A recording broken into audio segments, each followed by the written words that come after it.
আজকে দুপুরবেলা কি রান্না করতেছি সেটাই আপনাদের সাথে শেয়ার করব।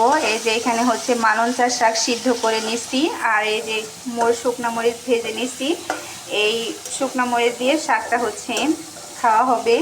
আর এখানে হচ্ছে এই যে শাকেরটা করার জন্য এখানে হচ্ছে পেঁয়াজ, রসুন, কাঁচামরিচ আর হচ্ছে চিংড়ি মাছ একসাথে কষানো হচ্ছে।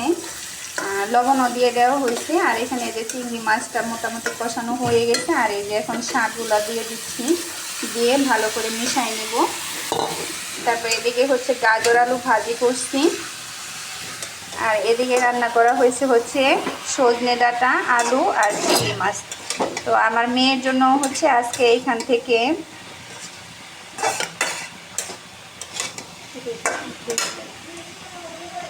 থেকে হচ্ছে তরকারি রান্না করব।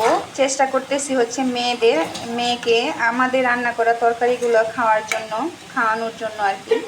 তো এতদিন ধরে হচ্ছে মেয়েকে আলাদা আলাদা তরকারি রান্না করে খাওয়াইতাম, এখনও খাওয়াই, কিন্তু মাঝে মাঝে হচ্ছে এরকম করে ও রান্না করে খাওয়াই আর কি। একসাথে রান্না করি, তারপরে এখানের জন্য মেয়ের জন্য, কিন্তু ও তো ঝাল খেতে পারে না। সেজন্য হচ্ছে এখানে আমি মরিচ এখনও দেই নাই, দিয়েছি খুব সামান্য পরিমাণ।